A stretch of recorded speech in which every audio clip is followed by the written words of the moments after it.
Hey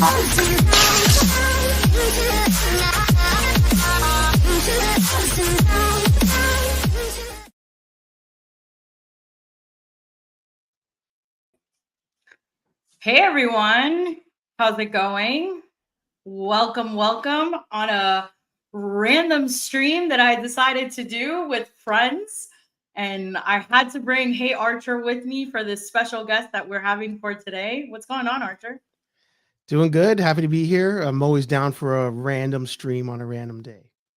I know. I was like looking at my calendar and I'm like, all right, this day sets well. Let me ask Kevin, does this day go well with him? And then, like I said, watching watching what Kevin has done in his field, and especially knowing that he was in Ghostbusters, literally the first person that came to my mind, I was like, I have to hit up Archer. And I remember messaging you and I'm like, dude, Kevin Mangold is okay with doing an interview. I need you on this stream. And you were like, let's do it. Mm-hmm. And also, is this our first time doing a stream together? This is our first time doing a stream together. Wow. And we've known each other for so long. It's so bizarre. So finally, like in Ghostbusters terms, we're crossing streams. We're crossing streams. We are crossing streams. All right, let's bring the man of the hour in. Hi, Kevin. Hey, hello. Hey, Nelda. Hey, Steven. Archer. Thanks for having me. Yeah, of course. Thank you. Like I said, one of my friends, Clint, was hitting me up, and he does a lot of the con scenes, and he was like, hey, he goes, have you ever heard of Kevin Mangold? And I was like, yeah, of course. I was like, he is one of the stunt guys for one of my top 10 favorite horror movies of all time. And he was like, you should definitely hit him up. He's like, I would love to see you interview him. And, when I started doing more of your background, with you being in Skeleton Crew and being in Ghostbusters, like I said before, I had to bring Archer into this interview. Awesome. So we are very appreciative. Shout out to Clint. Thank you very much, Clint, for hooking it up. All right, I'm going to address the chat real quick, and then we'll get the stream going. So we've got your buddy Archer, Tony. He says, hey, first time here, but heard Hey Archer was going to be on. So I had to check it out. I'm a ghost head after all. That's true.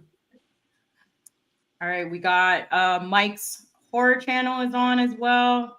This guy has one of the sickest horror collections I've ever seen. Nice. Oh, there goes Clint. Hey, Clint. Hey, Clint. He says, not much, just here supporting Hey Archer and love the topic today. We've got Ultra Carterzilla in the house. What's up, Nilda and everyone? We've got North Ontario Ghostbusters. Hey. Hi, welcome to the stream. The ghost heads are they're showing up. They're showing up. We got Vicente. Hello, everyone.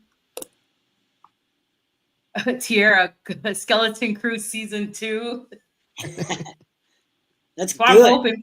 I'm hoping for it. Yeah. Which actually, before I finish, it's saying hi to everyone here, which I was actually going to ask you, Kevin. Some of your fellow castmates, I've actually have interviewed quite a few of them. And we have been literally joking around, and we're actually going to be doing a group chat very soon about doing a Skeleton Crew reunion live stream. Cool. Yeah, so far I've got 9 people, and I'm friends with one of the agents for the children in the show. So he's gonna try to talk to the kids and see if a couple of them can get on. So I'll give you more information about it after we wrap up. Yeah, cool. A little insider knowledge for everybody on the stream. They're getting the heads up on it. Yeah. That's awesome. Oh, dude, it was hysterical. We were all chatting about it, and I started making lists, and Kevin was one of them to add on to there. So like I said, so far, I've got 9 people, and it's everybody from all the different aspects from Skeleton Crew. Nice. We've got Rambling Nerd, Evening All. And, Clint said, thanks for the kind words. Glad to see this happen. All right. So, yeah, Kevin, you have been in quite a few things, which it's highly impressive. Like I said, you were a stunt double for one of my favorite horror movies. You were Slimer in Ghostbusters. You were in SeaBiscuit. You know, how did you get into this field? When I was in college, I played kids. I looked like I was about 13 when I was, 18 and 19. And so I did a lot of kid shows, Saved by the Bell and Silver Spoons and Highway to Heaven and a bunch of sitcoms that were on at the time. And when I got to be about 26, 27, I just couldn't play teenagers anymore. And so I kind of moved over to doing more like creature work and suit work. And I did played like Leprechaun and Leprechaun's Revenge and Red Clover and played Mickey Mouse at Disneyland for years. And so from there, I just started doing like creature suits and monsters. And I kind of got stuck there. I still do acting every, now and then, but mostly I do stunt double work for kids and creatures. So nice. Do you have a preference on that one? Because like I know like there's a lot of voice actors now that were, on screen actors, and they kind of fell in love with doing the voice acting stuff. Like for you, do you have a preference between like my face is on screen versus I'm in the suit? Just call me up when you need me to jump off a building. Yeah, I'm asked that quite a bit. Honestly, it's hard to say. I have two answers. As far as a career goes and like making money and making a living, I prefer to have my face on the screen and be an actor because then people recognize me. But as far as which is a better day, which is more fun on set, I definitely like to be in a suit. I like to have either a lot of makeup, prosthetics or something, or just be inside a suit. That's a lot more fun for me. And it's kind of comes more natural and it's less stress. And so while, on one hand, it's not as much money and not as much, notoriety or whatever. People don't really know your face, it's a lot more fun. So I don't know which. I guess, if I was offered a job, like you've got to pick one, I would probably take the suit work, the creature work. I give you guys a lot of credit when it comes to the creature work because lately I've been really getting into like doing cosplay, but like prosthetics and stuff. And some of the upcoming cosplay, one cosplay I have coming up for the holidays, I've been testing out the prosthetic in my face, and I'll be honest with you, I don't know how you guys do it for so long, having a prosthetic on for hours.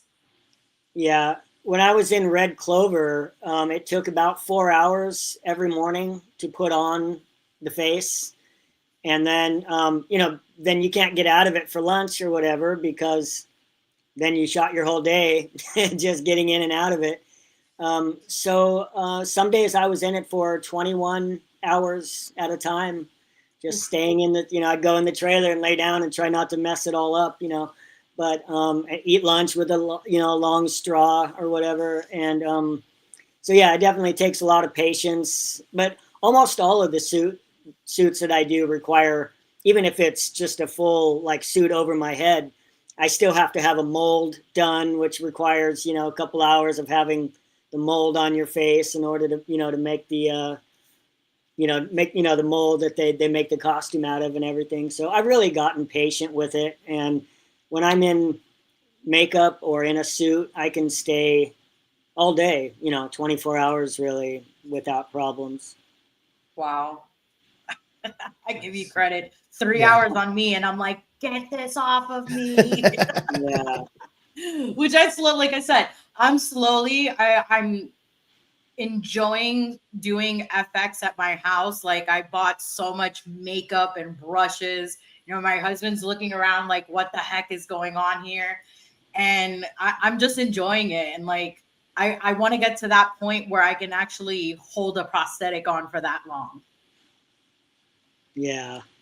Do you do that on your own too, like for fun? Like, is it one of those scenarios where like getting dressed up for like Halloween, for example, like you're kind of like over that? You're like, I only do it if I get paid to do it, or do you still enjoy doing it on your own?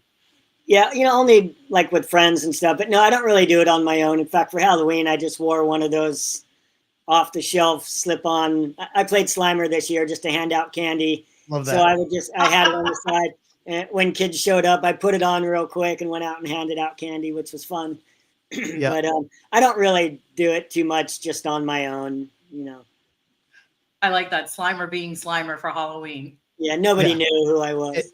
That's the gem of it all. No, they had no clue. And it's like, if only you knew. That's like what is it called? Ethan Hawke was playing his character in like the Black Phone. He wore that same suit for Halloween and was walking around in it. Wow. We got I think Tony, Charlie Cox.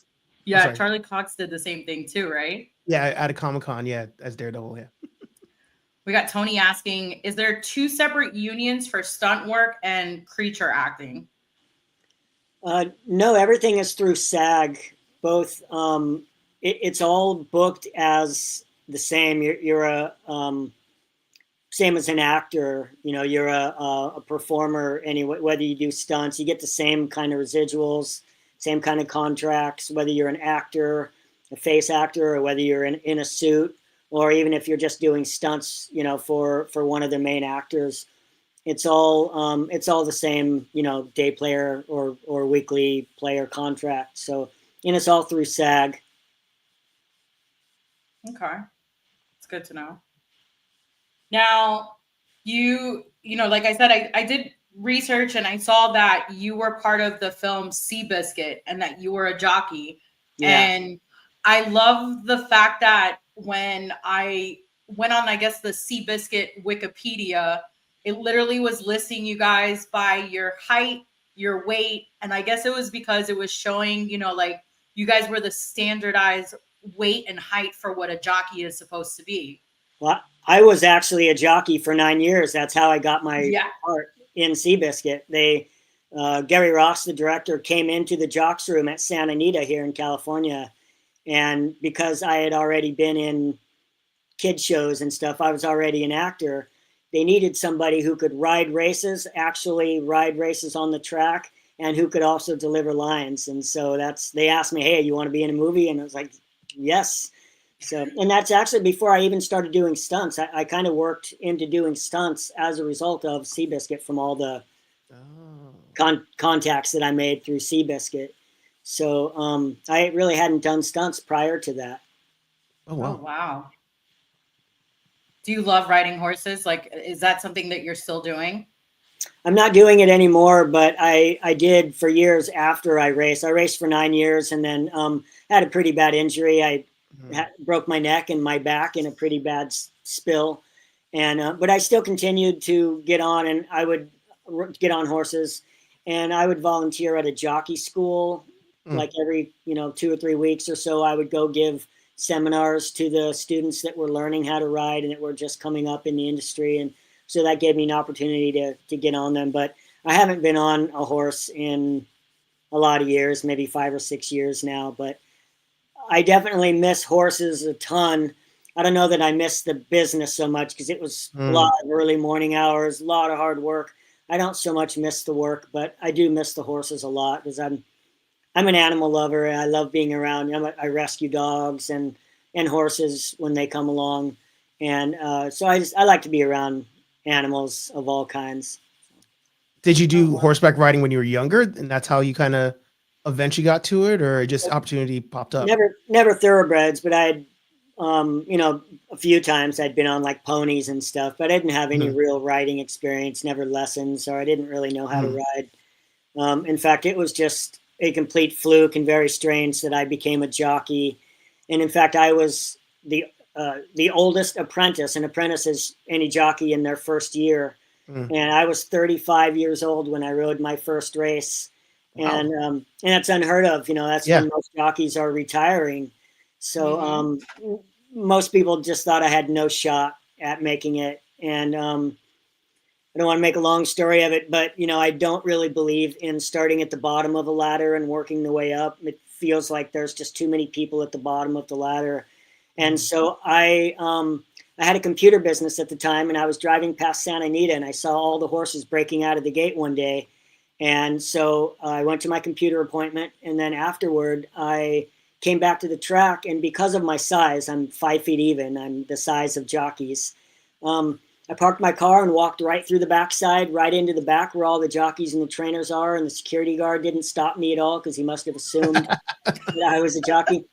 And I went straight up to the barn and sat down at the desk of D. Wayne Lucas, who was the biggest trainer at the time. He's like the winningest horse trainer. And so I just sat down at his desk and waited for him. He was off working. I just waited maybe half an hour or so for him to come back. And then as soon as he came, he was like, "What are you doing in my office?" And I just said, I really want to be a jockey. Is there any way that I can work for you and, start working, you can train me or whatever it is that happens. And that's pretty much what happened. He said, "That's ridiculous, but let's give it a shot." And he sent me to a jockey school. It's called Frank Garza Jockey School up in Somis, California. And so I went there for about 6 months. And when I finished there, I went back to the track and started working for Wayne Lucas. And then I became a jockey and rode races and didn't do great, but I won 52 races. And that was riding against the best, riding against the top cream of the crop jockeys. So I did okay.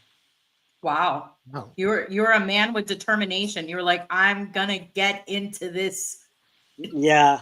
That's been my mode, my MO really all the time. That's pretty much how I do it. I just don't take no for an answer. I think that's how you have to do it. It's too many people that want to do what you want to do. Yeah. There's so many people who want it, whatever it is, if you want to fly kites, there's going to be 1,000 people that want to fly kites with you, Mm-hmm. So I just think you have to have a lot of tenacity, and you have to not take no for an answer. And like I said, I think you have to not start at the bottom. You've got to kind of go up to the top and just say, "Watch me, I can do this." Mm-hmm. Yeah. I like that. Vicente says, I say more than okay. Love how you just went and stayed in his office. Pretty much, yeah. I would have been like, who the hell is this guy sitting on my desk? Yeah, I've done that a lot of times. I've done things where I go in for one. In fact, Skeleton Crew was that way. They were looking for just like background people. And I went in for they chose me as a background person, and I went in and put the costume on. And then I wound up running all around their office in the Rhodian suit and playing with people and tapping them on the shoulder and then running away and doing all kinds of stuff.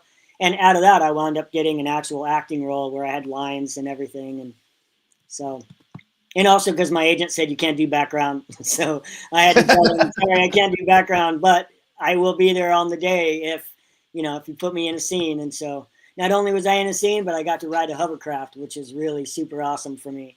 Mm-hmm. Yeah, I rewatched that episode to just catch your scene, and I was like, oh my gosh, yes. I was like, if I had to pick a vehicle, that would probably be one, because I would want the speed. Yeah. And just like to be able to feel the wind, hitting my face and stuff like that. Yeah, it wasn't really quite like that, but it could have been. It was blue screen and it was all pulled on a rope and Yeah. But plus you have the Rhodian mask on, which I have one too, so I know what it's like to wear one of those, and it is not fun. It is not fun at all. Yeah, I loved it. I had a blast wearing it. I love being in, I take my acting skills to every job I do, whether it's a stunt job or a face role or creature suit. And so when I'm in whatever character I'm playing, I am that character. And so I lived a Rhodian for a couple weeks, So. Was that your first time on a Star Wars set? Because I feel like, when you think of the tiers of the kinds of sets and productions that you're on, like Star Wars and Marvel seem to be like the top, like the highest budget, the most people, probably the most eyeballs from corporate, what was the experience like being on a Star Wars set? Well, I've been on a lot of big sets doing stunt doubling and stuff. And so I've kind of gotten used to, I stopped geeking out over like the cameras and all that stuff, Mm-hmm. But what I noticed about Star Wars was the secrecy. It was the most secret I've ever seen, down to the scripts don't have the real character names. They have cartoon character names instead of the real characters, which is weird, so that if someone were to get a page of the script, they wouldn't know who these characters are or what it's from. And there were always helicopters flying above every time we were outside. If we went, from a building to building, or when we were shooting outside, there were always helicopters trying to get shots of the production. So we always had to wear hoods over. So it's the level of secrecy is something that I was surprised by and that I'd never experienced before. There was a little bit of that with Ghostbusters. When I was in Slimer, at the time, nobody knew that Slimer was going to be in Frozen Empire. And so they couldn't even say, like, I couldn't tell anybody, hey, I'm playing Slimer in this. And then when I would go from stage to stage, I would have to cover myself. So it was a little bit similar, but nothing like the levels of secrecy that Star Wars had. Yeah. Some of the other actors I've interviewed, they've always said the same thing, that, if they've, their agent will call them and be like, hey, there's a casting call, would like for you to audition. What is it? Oh, it's something with Disney. They would never say what it is. Yeah. And then they would get there to the casting call and they would be given a sheet that had like a couple lines, but they would never tell you what type of character you were. And then they would also say, like, they would never say the movie. They would never say if it's a TV show or a movie. Yeah. And then I guess the names that, like, whatever character you actually were, the names on your room did not say that. It would have like a code name. Yeah. Yeah, that's what Star Wars was for me. They didn't, when I got called into it, they never said what it was. And it wasn't until they put me in the suit, the costume, that I knew what it was I was doing. That's crazy. Wait, but did you know it was Star Wars at all, or not even that? Well, I did actually. Once they called me and they said, can you come in on this day? When they gave me the address of where I had to go for the first costume fitting, which was like about a week before we shot it, because of the address of where I was going, I was able to figure it out, because I know, I knew the Star Wars facilities. And so I knew, oh, that's what this is. And there were a couple people that had recommended me for it that kind of blew it and told me, gave me hints about what it was. And so yeah, I knew. I didn't know at first when they, when they first said, hey, call these guys and talk to them. There's a job they want to talk to you about. I didn't know, but when they called me and booked it and gave me the address, that's when I was able to figure it out. Nice. Got a few people joined in. We've got Rex from Millennium Workshop. He's an awesome prop maker. He makes some pretty cool stuff. Hey, Rex. We've got Flex. I think he also had said hi. Flex is in the building. Clint did ask a question. He said, were you a Star Wars fan as a kid? And if so, who was your favorite character? Well, I do remember seeing Star Wars in the theater with my friends. I wasn't really allowed to go see movies a lot. And so if I wanted to see a movie, I would have to go spend the night with a friend. And that's how I saw Raiders of the Lost Ark. And that's how I saw Star Wars. And I just remember being completely blown away. It was like everybody who saw it. It was so ahead of its time, with all of the lasers and everything. It really just blew me away. But C-3PO, because even then I wanted to be a creature, and so I've always liked C-3PO, and if I could ever play C-3PO, I would love that. So, but I was completely blown away by the movie, and it was actually Rocky, the movie Rocky, that I saw kind of in a similar way. I spent the weekend with my friends and went to see Rocky, and that's the movie that made me realize I wanted to be in movies, because I saw on the credits that the guy who wrote it is the same guy who directed it, is the same guy who starred in it. And and I was young, I was 14 or whatever, and I realized, like, wow, this is what I'm going to do, for a living. So. And they didn't want him to even do it. They were just like, just take the money. We're going to make the movie. And he's like, I'm not selling it unless I'm in it. Yeah. And he protected his vision, and he believed in himself and believed in his product. And, taught me a lot as a kid. It taught me a lot about sticking to your guns and not saying no. Yep. Yeah. Wow. Vicente had said, you know, when you brought up about Slimer, he said, yeah, Slimer in Frozen Empire was a nice surprise. My son lit up when he saw it in the movie screen. Yeah. Yeah, I was when I read the script, I just loved it. And I was so happy to see that Slimer was back. And so when I went in for the first test and, you know, first they had to do mold and everything, they didn't tell me for a couple of weeks what I was playing. They didn't even tell me. Mm-hmm. And when I finally went in and they had the prototype suit to put on, we did like some tests and stuff where I was wearing it and I was throwing trash, you know, food and stuff in my mouth, and they were filming it. And then, you know, I couldn't see myself, obviously. I knew what I was in, you know, I mean, I knew I was Slimer. I'd done a lot of research at that point on how to play him and how to, you know, portray the character's movements and all that. But it wasn't really until I got up off the set and went around to the back and watched the daily, you know, watched the playback, that it just hit me. Holy crap, that's Slimer right there. And it was just, you know, it really like, wow, and seeing him come to life. And it was the same Slimer, you know, same exact design, same sculpt as the original 1984 Slimer. And so to see him come to life again, even if I wasn't in him, you know, just watching it was so awesome. But then to have it like the realization of, wow, that's me right there. I'm doing that was just like shocking, you know.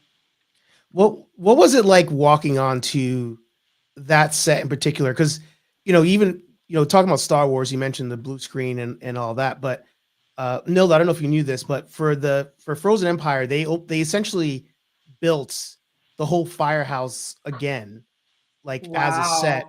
And this was all, there's a lot of behind the scenes coming out before the movie dropped from Tested with Adam Savage.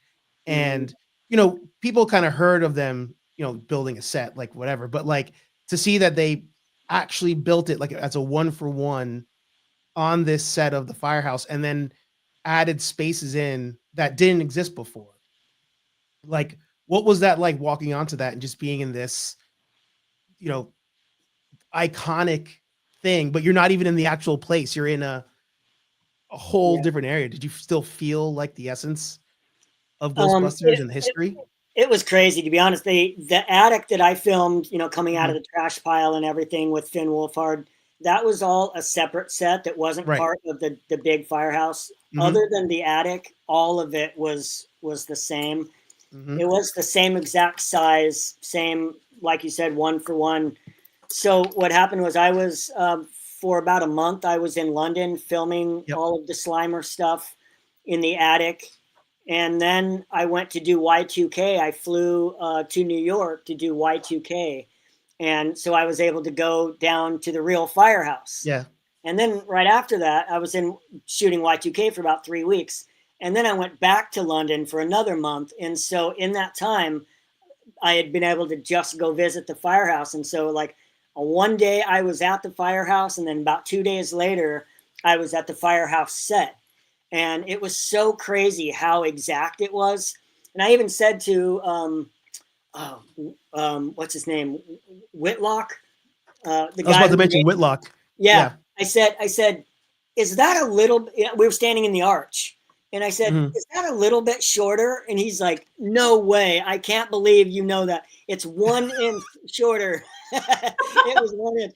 But with the exception of that, every single thing, you know, I in the times that I wasn't filming my stuff, which was a lot, there'd be days, you know, 2 or 3 days at a time where they weren't filming Slimer stuff. And so I would be on the set, but I just got to like run around and look at everything. And so I looked at and messed with and touched and played with every bit, you know, every inch of that set from, you know, from the science room, you know, all of the science stuff and the aquarium, the bookstore, like all of it I got to play with. And what really blew me away was how none of it was a set. It was all completely real. Like every book on the shelf was a real book that you could pull out and open and look at. And that's not, you know, normally I'm on sets and it's like a facade, you know, it's a bunch of fake fronts of books, you know, and everything is fake. But they went all out to make this firehouse so real. Even things like the ceiling had tin on it, because in the previous Ghostbuster movies, the ceiling had been blown out, you know, with protons. And so they arranged for shooting in directions that they hadn't even planned. So just in case, if Gil wants to move the camera up and see the ceiling, then we're going to have that ready. And every inch of it, areas that they never even filmed at, was completely real. And man, it was it was unreal to me. You know, to have that opportunity. And like I said earlier, because I really get into character, I felt like I was living it. I was, you know, I wasn't really on a film set for a while. I was living that experience. So it was incredible. It's a once in a lifetime opportunity, really. I can't remember his first. I feel like it might also be Jason, but that might be a mixed martial arts guy, Jason Whitlock. But I know you're talking about he got into my DMs actually one day, because we have our like Ghostbuster fan group page, the Real Nerd Busters, and he was commenting on something, and we're going back and forth, and I was like, man, you know a lot about that set, and he was like, yeah, because I designed it, and I was like, listen, man, in advance, I'm sorry for all the hate you must get from people who are like, hey, that paper is supposed to be like 3 inches to this way. And like that chair wasn't there in the last movie. And he was like, oh no, I am that guy. He's like, I am the guy who notices that the clock is supposed to be this high off the ground and whatever. And I think the worst part about the whole thing was knowing that like that set, when it was done, wouldn't remain. I'm like, that should go, putting that much work into a thing that is living and breathing like that, it should somehow be an attraction. Like even if it just stayed on the set in London and you could just go there and visit it or whatever, but the fact that they took it all down when they were done, it's just like mind-blowing. Well, I will say this, like, you know, I watched an interview the other day with Guillermo del Toro, and he was talking about how in the movie Frankenstein, they actually built the actual ship. Yeah. That's for that movie. And how he explained it was that by actually being in that ship, it made everyone feel like they were in that real scene. So I feel like with them building, you know, the firehouse, it gives characters a sense of like, we're not acting, like we're really in this. And it's more of a, like you're in the reality of being in Ghostbusters, as like how he explained it. You're in the reality of being in a ship out in the Arctic, but yet you're on a set.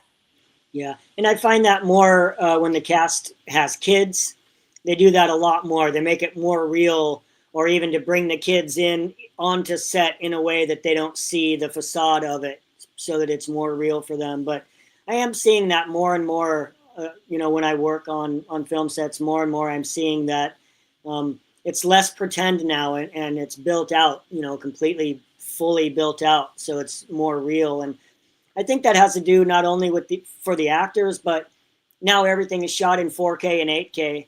And when we're watching it on TV, we're seeing the real detail of things that you really couldn't see in, you know, 80s and 90s television. And so you can't get away with having props that don't really work, you know? Yeah. I still like watching my 80s film with like the really bad, with like the bad grainy backgrounds or stuff like that. Occasionally, like, you know, my mom still has like one of those old school box TVs. So like occasionally when I will go to her house and visit her, I will put on like an old school VHS tape, because I still like the nostalgia of watching movies like that, like how I did as a kid. Yeah, same. Now, you know, we'll go back to Ghostbusters, because I know this is definitely like a really big topic, but, you know, how did you get into the film Brightburn? Almost every job I've gotten in the last 25, 30 years, really, I get a phone call from someone who says, hey, are you available on this date? I haven't had to audition for anything in a very long time. And so that's a stunt coordinator called me and said, hey, you're the right size. Are you available on Friday? And that's pretty much how I got it. Wow. not an exciting story, but you know, you know, you put in the work to get to know the coordinators and to know, you know, and then same thing when I do creature work. It's usually the shops, you know, they have to fill the suit with a person that's exactly a certain size, and so they set out about looking for a person that's that exact size, and I happen to fill the 5'0" role, and so I get calls often, and it's really just as easy as, you know, hey, will you do it? For Y2K, it was pretty awesome. I got a call from the producer, just like, is this KEVIN Mangold? And I said, yeah. And he said, Kyle Mooney gave me your phone number.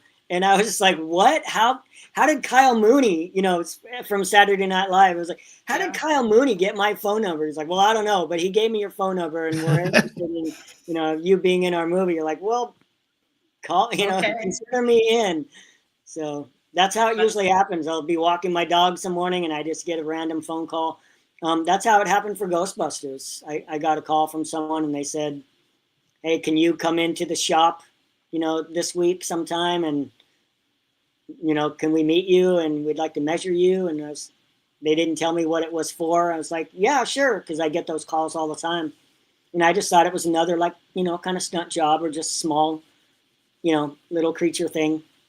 And then it was a couple weeks after I'd gone in and gotten measured, and they did like the full scan. You know, they do like a 3D scan of you and everything.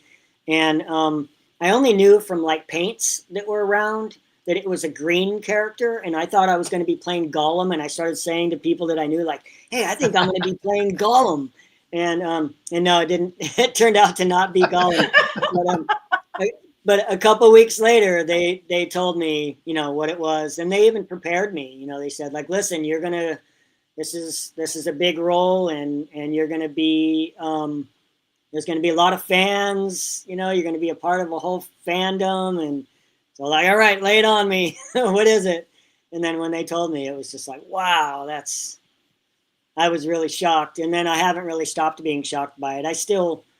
You know, when I do conventions and stuff, and I see the reaction that people have to Slimer and just Ghostbusters in general, there's so much nostalgia, and even more than that, there's so much family connection through Ghostbusters that I never even considered until I became, you know, a part of that world. That, I mean, I can't tell you how many times I've heard the story of my dad took me to see this movie, and we've been fans ever since. And you know, they'll start crying, and you know, it's heavy. It's more than a movie. And I've done, you know, 70 something movies now, and that one hits, you know, a lot more than a movie because of that whole connection thing that it comes with. Got Rex saying creatures are the most fun to make. Yeah, they are. Yeah, the most fun to play for sure. Yeah. Now, did you get to interact with a lot of the original OG actors from Ghostbusters? I did. In fact, the reason I got this part is on the original Ghostbusters, Mark Brian Wilson is the guy who played the original Slimer, and he's a big guy. He was big. Everything they shot was on a green screen, and then they shrunk him down to be like in the hallway behind the cart and all that stuff. So he was never on set with the actors because they had to shrink him down. And so Jason Reitman wanted this one to be practical. He didn't want any CG or anything with Slimer. This one, like was in Ghostbusters 2 and real Ghostbusters and all that. He didn't want it to be cartoony. So the first thing is he had to be the exact same design as the original Slimer, except that he had to be smaller so that he could fit on the set with the actors in a practical manner and be the right size. And so being 5 feet tall, I was the right size, and that's how I got the call. And so, yeah, I was always in all of the scenes that you see, most of them actually. There were a couple where I'm flying, you know, right, like coming out of the firehouse. That was green screen. I was actually on rollerblades. But for this, you know, all the attic stuff and eating the pizza, that was all practical with the actors right there. Wow. And in fact, even the pizzas were practical. That was real pizza that was brought in, you know, from a pizza place. Oh my God. So you're sitting there with like real pizza, like, rah, rah, rah. Yeah, throwing it in the mouth, and we had to kind of remove the tongue, from like it's velcroed in, and so we removed the tongue. And as I'm throwing the pizza in, it's just hitting my face and going down my chest and running down. And the suit is completely open all around. It goes down to about my waist, and it was open, so I got a lot of air. But it also allowed all the food and everything I shoved in to just drop straight down onto the stage floor. So I hate to be that cleaning lady. Yeah. I was trying to think. I was like, isn't that a thing in Ghostbusters? But I'm thinking of Casper when they're eating food, when they're eating breakfast. Oh, it's going and they're downing the food, and it just goes through and gets on the floor. Yeah. Like you essentially were doing that. Yeah, pretty much. Yeah. Wait, so that means like if we're ghosts and if we want to eat, it's just gonna go right through. Passes right through you. Yeah, passes right through you. Yeah. Vicenta says, yes, I strongly agree with sharing the experience with my son. He absolutely loves Ghostbusters. That's awesome.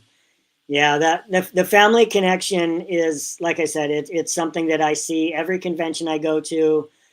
There's always a bunch of people who tell me how important the movie is to them, and Slimer specifically, because usually it's a dad or mom will take their kids to see it, and then while they love the movie and they love the jokes, and some of them are more adult, and the kids really connect to Slimer, and so that so many people have that connection to Slimer that I and then I get to kind of live through him a little bit.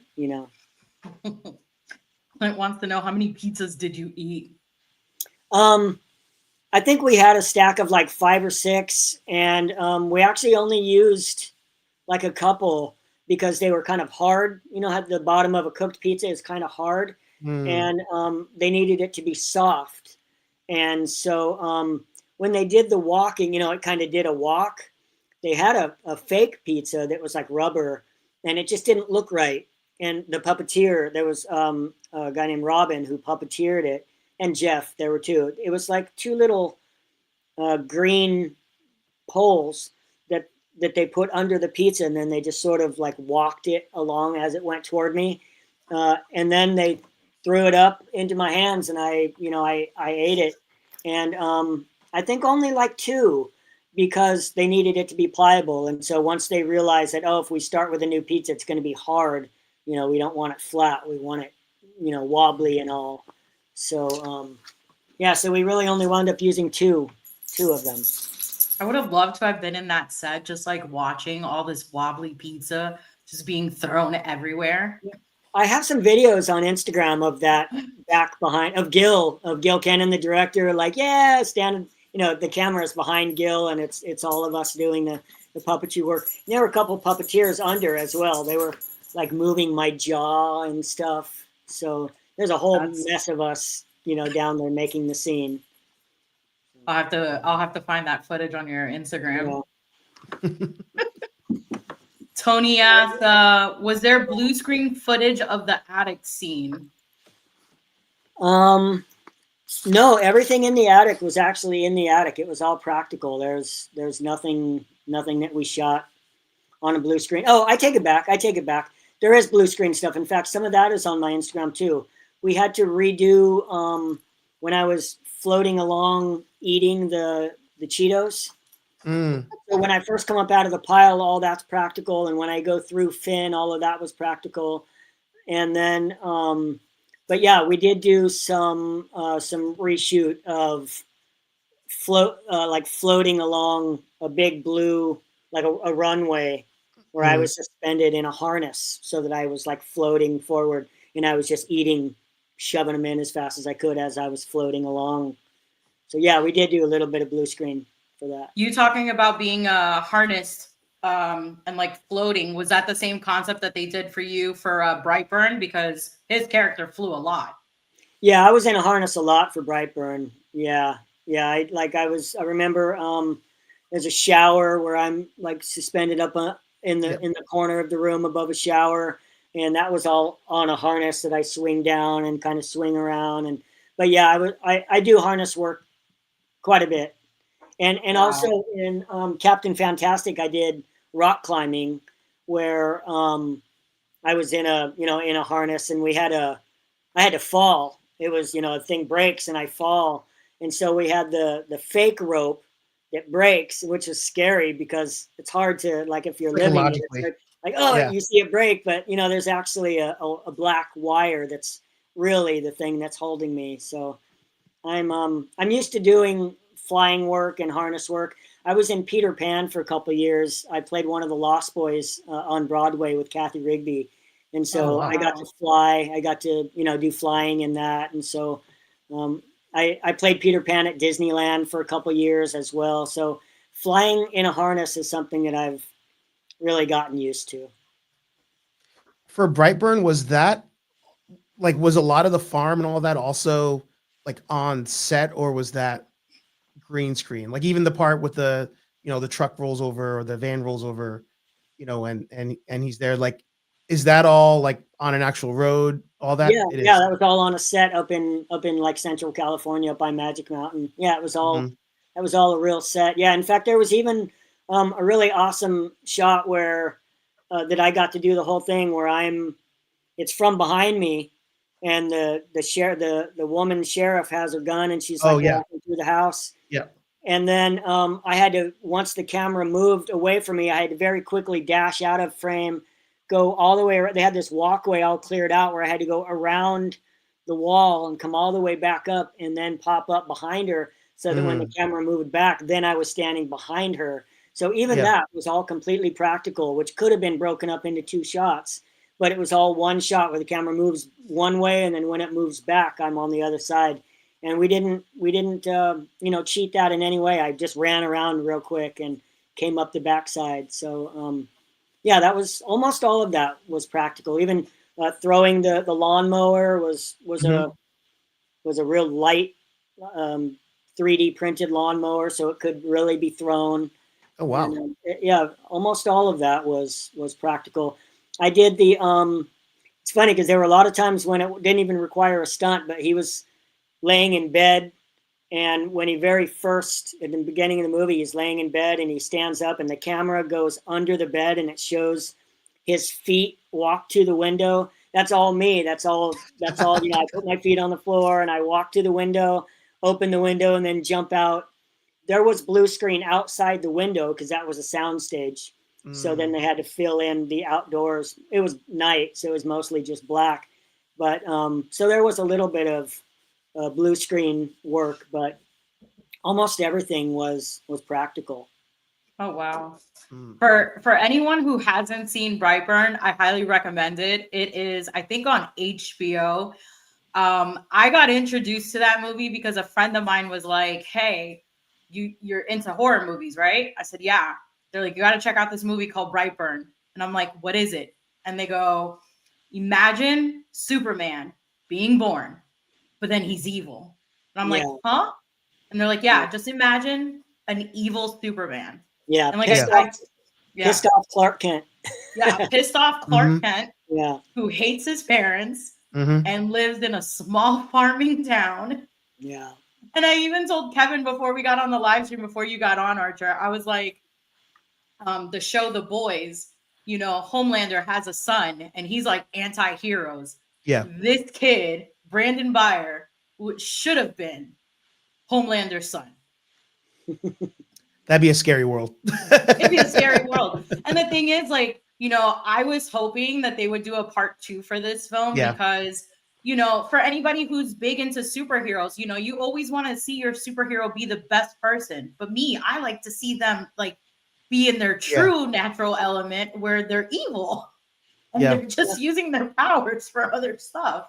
A second movie would give him the opportunity for a character arc as well. You know, teenagers are often not as cool as they are as they get older, you know, like teenagers can be mean. And so it gives him an opportunity to really grow up and maybe learn the error of his ways and then change what he uses his powers for. I thought it could be a whole series of movies or a TV series or something. There's so far to go with a teenager with powers, you know? Yeah. I mean, he doesn't have to grow up being bad. Right. Yeah. It's crazy how many, like, it's almost like a movie that came out at the wrong time.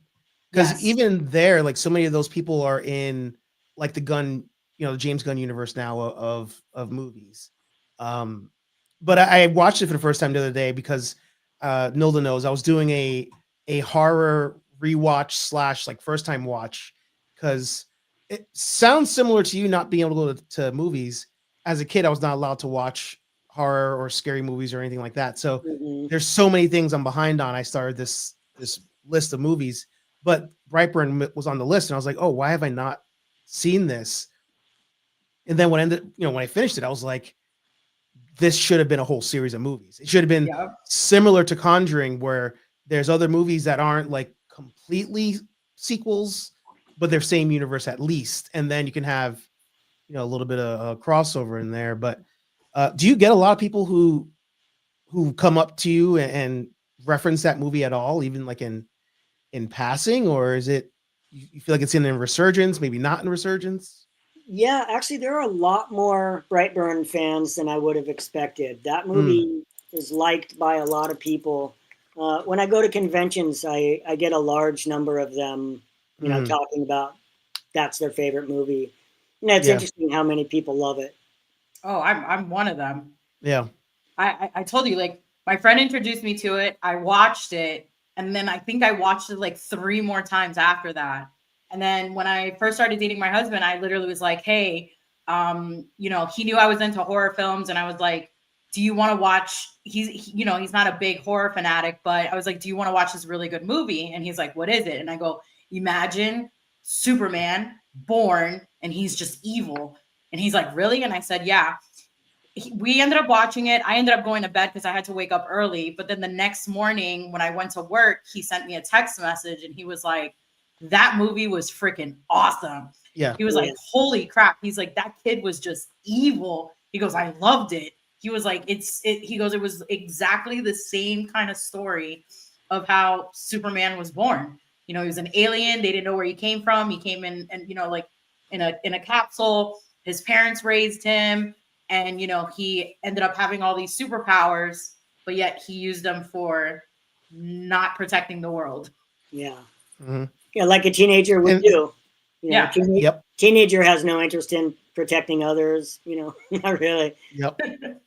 And I'm not going to spoil it because I know people do want to see the movie, but I think I also just appreciated that it didn't have a conventional ending. Like nowadays, I feel like endings are very predictable. Mm-hmm. And all like kind of, they try to go full circle with it, but the way that this one ended, I was like, this is great. And you definitely took a chance. Yeah. At the movie going this direction. Yeah. I love the whole script. I thought almost, every act, there was something where you think it's going to go one way because that's how they always do. And then it wouldn't go that way. And I found that script to be surprising and very likable for that reason. Mm-hmm. Said things like Brightburn. Brightburn is such an amazing movie. Mm-hmm. We've got and I told Mike I'm going to join him on this one. He's like, I'm going to watch Brightburn tonight. I am too. It's so good. Yeah, maybe I'll go watch it again tonight too. Yeah, we'll all do it. Plus, like, I think it's funny that Archer was bringing up like him doing like the Halloween stuff, because for like a year now I've been giving Archer crap about like certain movies he's never watched. Yep. And then we started following each other on this thing called Letterbox, where you get to review movies and give your own insightful opinions of it. And honestly, I love now that app is being circulated around so much with like Netflix and a lot of movie companies, that they're actually taking a lot of people who are highly motivated and doing a lot of reviews on there and bringing them to like movies to actually critique films. And Brightburn was one of the films that was on Letterboxd that a lot of people were like, this is a hidden gem. Yeah.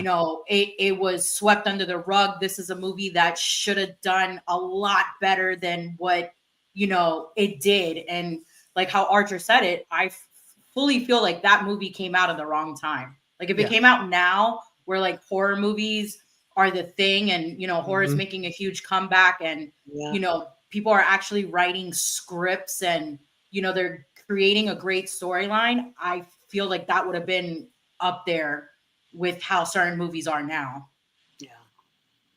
Yeah, And I you have can the full costume hanging on my wall right here. I just can't see it because it's on. what? But if you go to Instagram, you can go look at all the photos. But I've got the full, the hood and the full, Oh man, the full thing with even the tennis shoes. yeah. So, yeah, I've got the full thing. But on Instagram, you can go if you go check it out. You'll see I've got all the. You can see it hanging on my wall there. I'm demanding Spooky Empire to bring you back. Like Yeah, I'm demanding them to bring you back, but like they only have to have one incentive. You have to wear that suit in like a photo op because that would be sick. I will fangirl the hell out of that. That would be yeah, sick. I hadn't thought about that. I should totally do that. Yeah. That would be sick. Just to sit there and take a picture with you as Brandon Byers would be sick. Yeah. Yeah.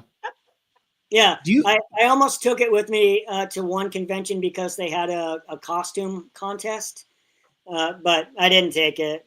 I was thinking about it, but it's not really fair to go into a costume contest with like a professional, Hollywood made costume.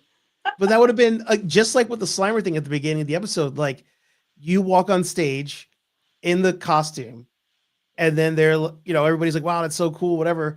And then but then those who know would know, and it's just like, I've taken some pictures outside. I went out on my street wearing it and I stood on a stool and then videoed the stool and then took the stool away and just videoed the street. And then I took the stool away. So it looks like I'm just floating there and, on the street, and it turned out pretty good.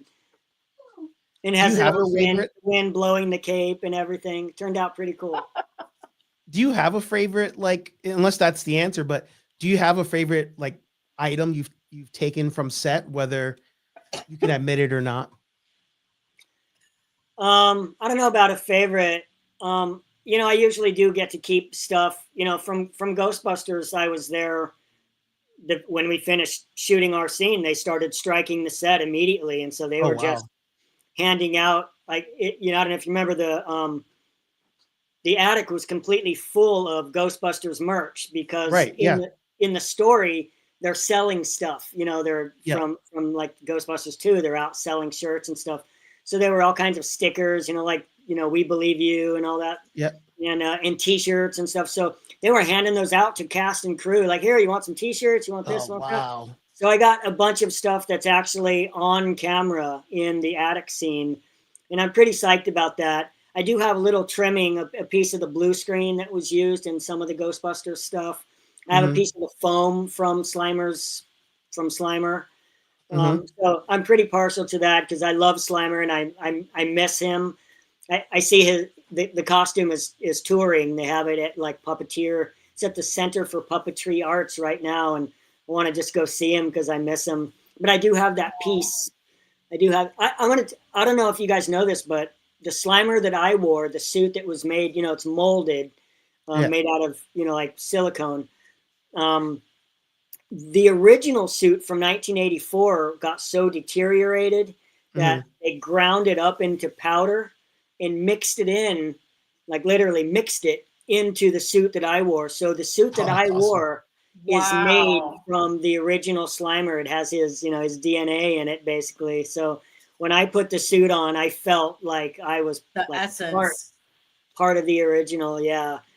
So I guess I would say it's that. It's probably the piece of foam from Slimer that I have. It's probably the most, but I do have from Leprechaun's Revenge. I have a whole bunch of masks. I've given away a few of them to people, but every day I would put on a new one, and I worked on that for like 3 weeks or so.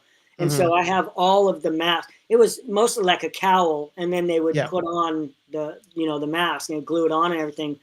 So I have a whole bunch. I've got a stack of the masks that I wore day after day that are all painted. But I also have a lot of the foam masks that never made it. So they're just foam. They're not even painted yet. And so I have a whole bunch of those as well that I'm pretty happy to have saved. And I have the actual original. Can't see that also, but in my office I have the Leprechaun's Revenge, the full head, the cowl, and the hands and the feet. They're all in a glass case up on top of a bookshelf here in my office, and I'm pretty happy to have that as well. I couldn't do it. I watch a lot of horror movies. They do not scare me, but the Leprechaun series, all those films scared the crap out of me as a child. Even when I met Warwick Davis, I said the same thing to him. I said, you know, leprechauns, I don't know why. He just scared the living hell out of me as a kid. I was so petrified. And like I remember watching the first one and I was like, I cannot go to sleep. Like, this is creepy. Yeah.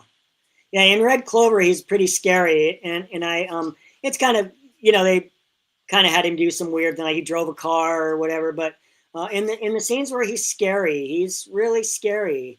You know, I came up out of the ground in one, and trash can came up out of a trash dumpster in one, and attacked a guy and like chewed his whole face off. And some of the scenes were really, really scary. If you get a chance to see Red Clover, I've seen it. Hey, quit, maybe. I will say that with Red Clover, the prosthetics were insane. Yeah. Yeah, that's Jeff Farley. That's Jeff Farley who did that. He's really good. He's fantastic. In fact, I met him working on The Primevals, which was a movie that took over 50 years to finish making The Primevals. I shot it in 1994, and it just came out. It came out the same year the Ghostbusters did, so a couple of years ago. And and Jeff Farley was the guy who made the prosthetics for that creature that I wore in that movie. And so I work with him quite often. Wow. Somebody had asked, do you have a favorite character you've played? If so, why is it your favorite?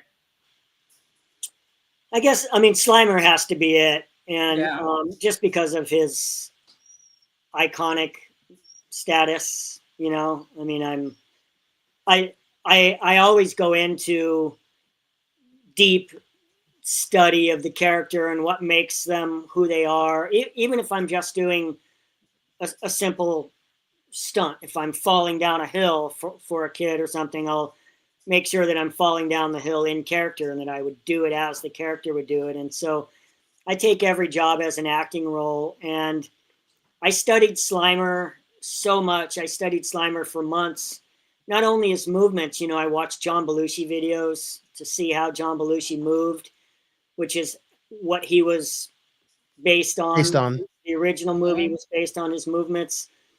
But I also went real deep into figuring out why would this character be living, you know, when all the other ghosts have freedom to go anywhere they want and they scare people and they're mean and they have such outward personalities. What is it about Slimer that would make him stay under a trash pile for 100 years? Why would he stay in an attic hidden? Why is he not interacting? Why is he not scaring? Why is he not living his best life as a ghost? And so I had to ask and answer all of those questions so that I could play the character right. And in doing that, I guess I became really close to Slimer. Like I do all the characters I play, I feel like I become them. But Slimer, I have, like, I get emotional. I have such a connection to Slimer because I think it's a tortured soul who does that. Like why would someone who has all power to fly and go wherever you want, why would they stay hidden under a pile of trash in an attic for hundreds of years? Why? And you know, it made me reach to like autism, Down syndrome. Like there's so many, just self-hatred maybe. There's so many or lack of self worth, pride. There's so many questions that for me I had to, like, on a real personal level, ask, why is Slimer this way? And I don't mean the Slimer from the cartoons and all that, where he's a pet, you know, because Slimer never was, you know, from the original to Frozen Empire, he's not their pet, he's not their friend. Right. He's still a ghost and he still is scary, but he didn't want to hurt anybody. And why is that compared to all the others? Why doesn't he want to? And so I guess that's a long way of saying I really love Slimer. I love him as the person he was before he died. and that made him, which I had to try to figure out. You know, there's so many stories from the cartoons about, well, he was a king, or you know, or that he was a gangster. There have been a lot of stories that people have put on him, but none of those really work. Not for the Slimer of the original or of Frozen Empire, because a king wouldn't hide under trash. Right. A gangster wouldn't not want to hurt the kids. He wouldn't be as caring as he is, and so none of those worked. So Slimer had to have a whole new person made, and I love who Slimer is.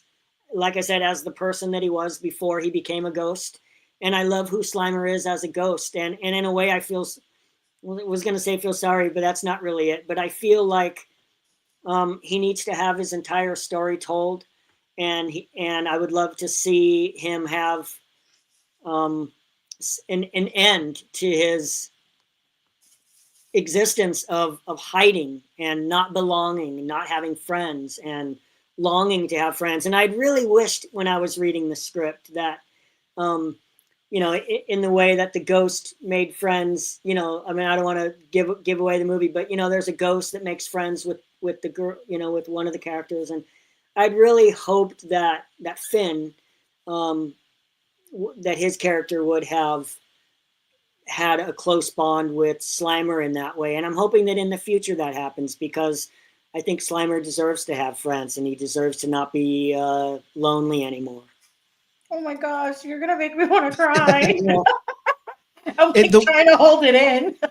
I mean, the way you described it is very similar to Thing in Wednesday. Like, I feel like Wednesday really put a personality behind Thing, you know, like, especially season 2. So if nobody's seen it, definitely check out season 2. But I mean, even what you were saying there, I was like, man, like, imagine how different the movie would have been if, like, I can't remember the character's name, but like the fire starter character, if like even that position was swapped with like a Slimer. Like, Slimer is the one who kind of like accidentally helps save the day at the end of the movie. You know, like, there's so much they could have done with Slimer more.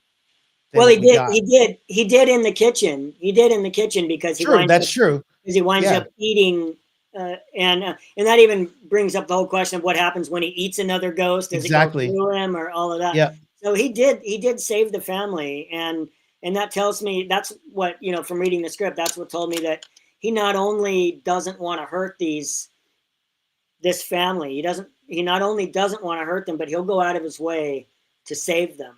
Yeah. And he just wants and it friends. wasn't easy for him, because he'd been living under a pile of trash, and so he had to come out in order to do that. And that opens up a whole world of who Slimer is, you know. Mm-hmm. It's a good question. Hopefully it gets answered one day on, like, who is Slimer? Yeah. Backstory of Slimer. We want to know who Slimer was. Yeah, a lot of people have asked it, and a lot of people have answered it for the other iterations of Ghostbusters. And like I said, there's a whole story about him being a king, and a story about him being a gangster, and there's a few others as well. But in my formulating the character, those just don't work for the reasons I said. That kings and gangsters don't form the kind of caring, hiding, you know, a character that would hide in an attic for hundreds of years. Like that. That's not who king or a gangster are. Yeah. Mm-hmm. Mm-hmm. Was Slimer's hands silicone or foam latex? It was all foam latex. Yeah. In fact, the trash pile was mostly made out of, it was trash on the top, but underneath it was chicken wire. And so the scene where I reach my hand out, you know, it was like ding, ding, ding, and reach the hand out and grab the Cheetos and pull them in. We did that over and over and over again. And the chicken wire kept dragging along the foam. And so they had to keep gluing it and repairing it. And you can see when it's on display now at the Center for Puppetry Arts. I zoomed into the image, and you can see there's like lines where it's cut still. Yeah, in fact, it's my arms. You can see the veins are where my, you know, they did a foam cast of my arms. And the arms of Slimer and the hands are all mine, with the exception of they built up the fingernails So those arms are actually my arms, and the veins are in the same place and everything. Wow. Oh, wow. Actually, and Tony, who's in the chat, does makeup work for movies as well. So that's where his line of questioning is coming from. Nice. Yeah, the way that we did it was I would put the whole full body on, which was the head and the body, and then the arms was a hole in the body, and then underneath the suit I would pull the arms on and put them through, and then they would snap from underneath. They would snap on. So the arms were the only thing that were separate, and everything else was all one piece. Yeah. Oh, wow. It's so amazing. Like, you know, I was telling this to somebody the other day. Like, I love doing these interviews because we're getting our own version of the behind the scenes like, you know, what you see on a DVD. But with these, you know, we get, I get the different scenes of different actors, stunt, voice actors, just anything in general. And it's like questions that, you know, sometimes people want to know and it never gets answered. And that's, you know, that's the reason why I started doing this channel, was because I wanted to dive deep into things that, you know, never really get answered in like the DVDs, or, you know, when they do convention interviews or anything. And, you know, just hearing the practicality of all the stuff that you had to do to be able to become that character. It's awesome. And I love hearing all about that.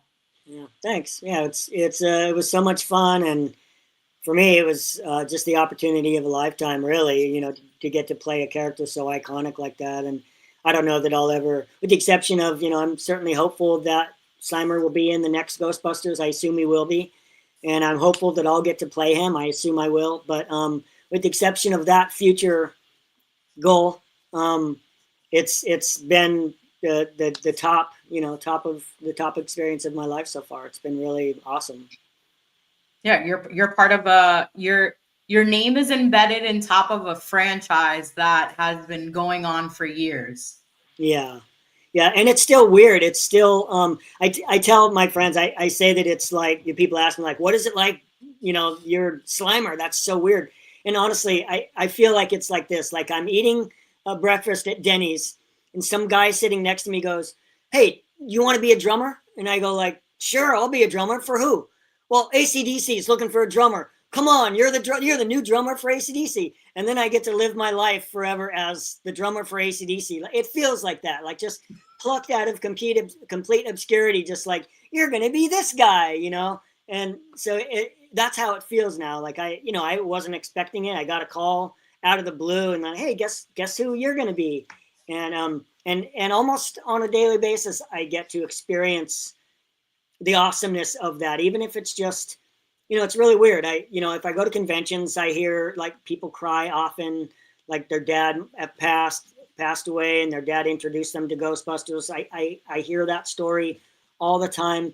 But even just something as simple as like sending a birthday greeting to somebody on Instagram or you know, some other app or whatever, to hear their response like, "Oh my God, I can't believe it, Slimer, the real Slimer said hi to me." You know, just little things like that are like overwhelming to me, you know, to realize like, holy crap, we're talking about me. You know, it's still to this day, it's very surreal. Because you're genuine. You can see it.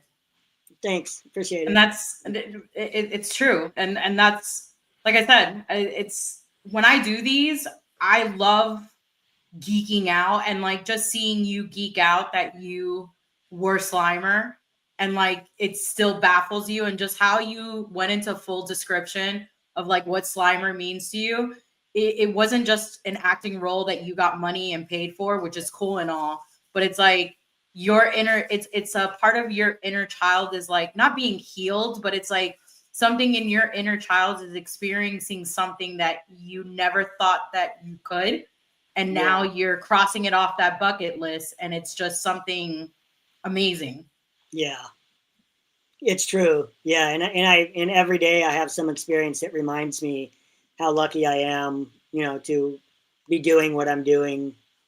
So glad that I didn't decide to go work at a bank or something, you know, not that there's anything wrong with it, but I wouldn't have had the experiences, right, you know, that I've gotten to live. And, you know, even doing just a simple stunt. I mean, I do stunts all the time where it's a simple, you know, somebody picks me up and throws me, and that's the whole, you know, I show up on set, I get thrown into a wall, and then I go home. And but even that experience is like powerful, you know, because I go into the whole life story of who is this guy, how did he find himself in the position to be picked up and thrown, and why is he, you know, how does he feel about that and everything. And then I go home and I'm me again, you know. And it's very interesting. I feel like I get to live a lot of different lives. You know, I can look back as a memory of being Slimer. Like as I'm under the trash pile and Trevor's coming over and he's picking up the trash with his foot, and I hear them say, you know, rolling, and I get to, in my memory, remember what it is to be Slimer, you know. And I don't know how to like rectify that with the real world, you know. It's something that sits with me every day. Even as fans, it makes you view movies differently. It like when you meet somebody who like put their passion into it, because you know, as just an observer, because that's what we are. You at a certain point, you don't see the people anymore. You just see this thing on a screen, and kind of to one of the lines you just said, Nilda, like you just think they're just, you know, clocking in for the day, clocking out. Like there's no thought there. But then you hear those stories and you're like, oh wow, there are people out there who still care and put thought into it and leave a piece of themselves in each character as they're, you know, going on. And one of the examples I use, even Ghostbusters related, which you should totally do this, by the way. Every year we have Ghostbusters Day in New York, and you should totally come down to that. Like, such a blast. I would have loved to. I was working. I actually got to go to on Ghostbusters Day here in Los Angeles. They had they had a big proclamation, which I went to. It's with the mayor. Oh, nice. So I went to the city hall with the mayor, with the LA Ghostbusters, and they had a whole citywide proclamation that this is Ghostbusters Day in the city of Los Angeles. Oh wow! So I got to go do that in lieu of going to New York. But I had just gotten back from New York on another job, so I couldn't, you know, go back that quick. So well, it's every year, so whenever you're ready, come on down. Cool. I want to come. I want to go. You can come too. Yeah. Ghostbusters may not be my niche, but I'm you know, like, but you know, I have a side channel where it's, you know, I talk about nostalgia. So like, yes, Star Wars and horror is my thing, but like, I wish I owned a home where I was able to put different props of different movies that have, you know, influenced my life. With Ghostbusters, I was a huge fan of the Stay Puft character. So it's like, I have a little mini Stay Puft, you know, in my room. But every time that movie is on, like if it's on AMC or, you know, on basic cable, I have to watch it because, you know, just little scenes in that movie, you know, from the original, you know, I love the library scene. I love Slimer, you know, the bantering between Bankman and what is it called? Ernie Hudson's character. Oh, Winston. Well, I love just all the bantering. And it's funny, you know, like you watch that movie as a kid and you really don't understand like half of the punchlines that they say. Right. But then as you get older and then you watch it as an adult, you're like, oh, this was really meant for adults. They just, you know, made it for kids. And, you know, the bantering back and forth and the little snide jokes were great. And, you know, having Sigourney Weaver, you know, with Rick Moranis, like those scenes were hilarious. Like, are you the gatekeeper? Like, as kids, you don't understand that. But then, like I said, you watch it as an adult and you have such more of an appreciation for the fandom. Yeah.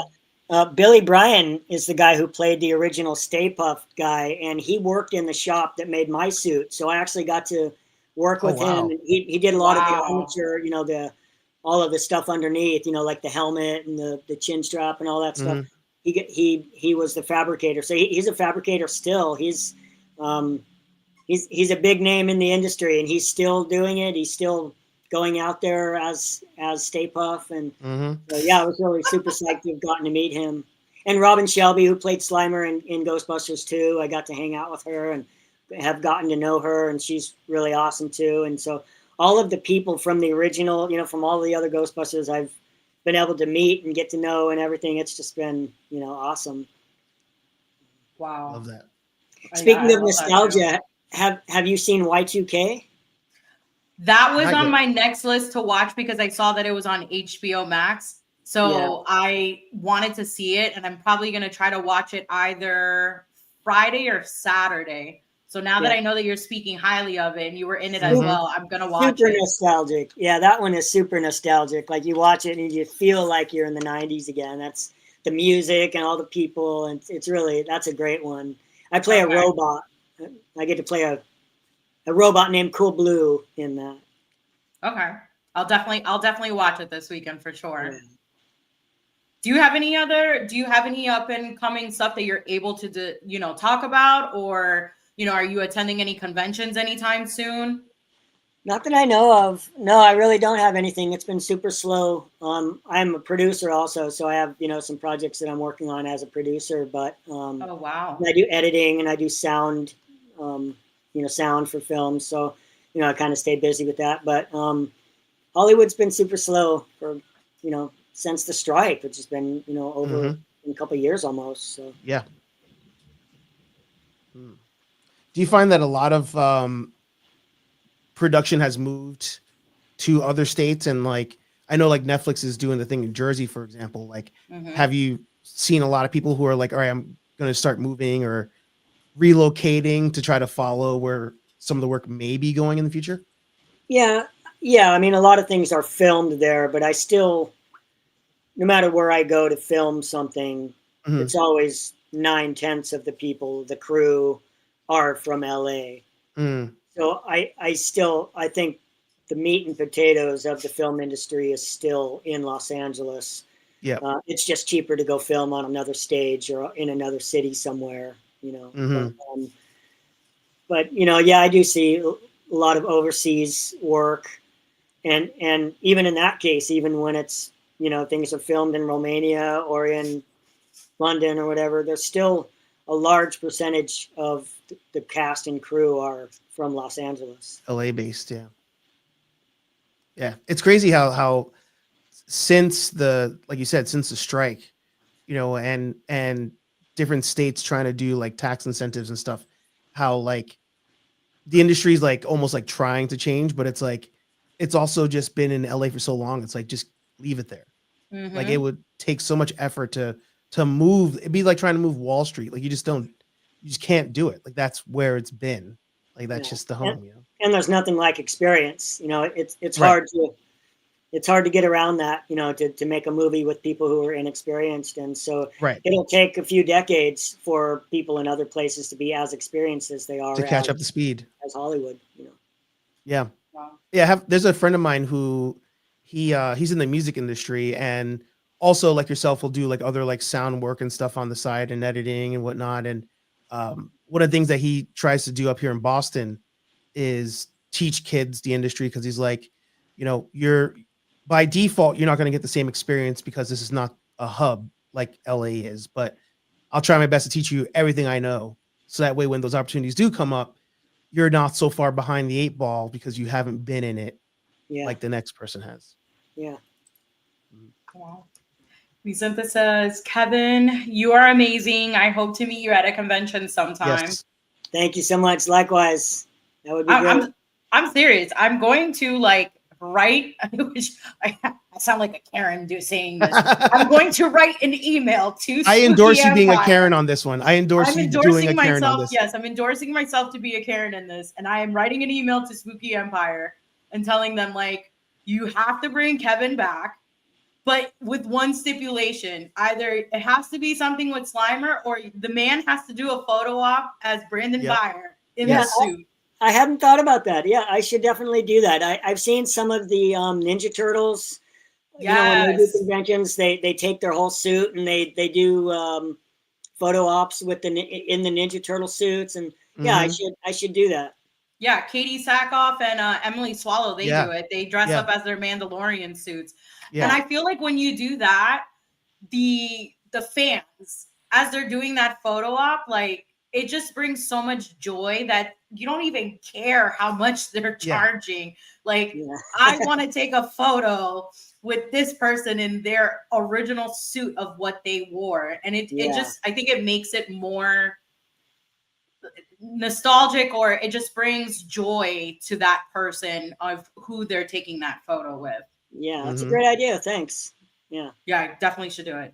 Well, get them to bring me in. I'll definitely like I said, I will sit there like a Karen, just typing away the longest, nicest email going, I think this is a great idea. You guys should do this. And Kevin is down to wear the Brandon Byers outfit.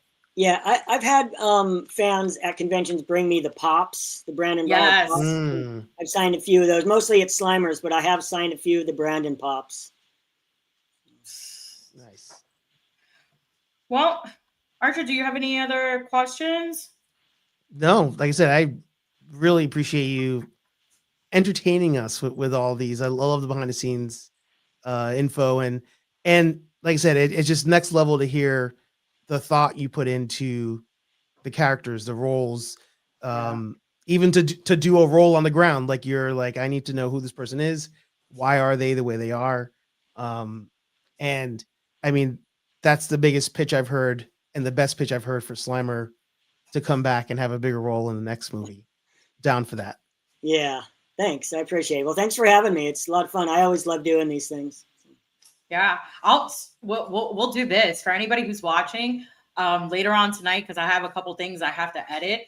I'll edit this whole entire thing and make it into a reel about Slimer. Yes. And then we just got to tag everything Ghostbusters, and anybody who's out there, I'll make this reel, and you guys got to tag everybody, the directors, the writers, the production company, that we want more story arc of Slimer. But if only Kevin comes back, that's like, it has to be that way. Kevin has to come back.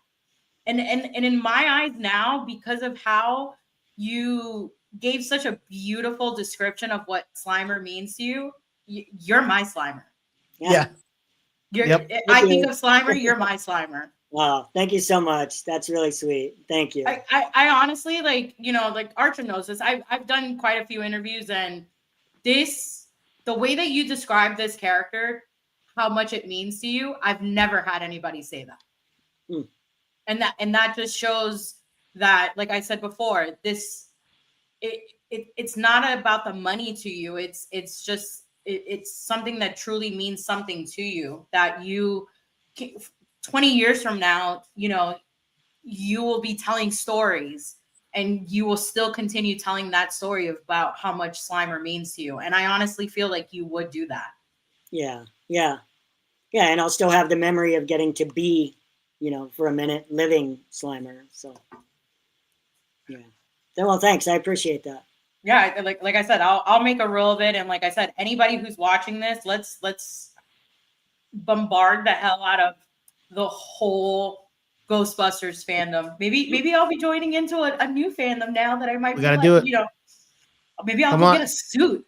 I'm telling you, I'll get a suit. It's the best fandom around, and especially when you come to Ghostbusters Day, because you will. Now you've said you're gonna come. Oh yeah, I come to Ghostbusters Day. I'm telling both of you, like, your cup is full when you're done, because it's just so welcoming, so much fun. We even had a rainstorm this year, and we still were like having a blast. People dancing and everything. It's a great time. Yeah, I know a lot of people who go every year. Well, I'm down. All right. So I know that we can find you on Instagram, which I'm actually going to type on here your Instagram name. Great. Yeah, thanks. So yeah, guys. It's a play on horse stunts, but Horace stunts. Yes. So guys, go follow him, tag him. Let's make a petition to the Ghostbusters community. And Brightburn community. We got to get the Brightburn community to come out of the shadows, and let's get that universe rolling. Yeah, let's get part 2 going. Yeah. I don't know. James Gunn's pretty much put the kibosh on that. Now that he's doing Superman, I don't know that he would ever do another one, but I wish he would. There's so much story to tell. Yeah. Brandon has a whole life to live. You know, he shouldn't stop at a teenager. So. Yeah, no. Well, yeah. So that'll be another video I'll edit.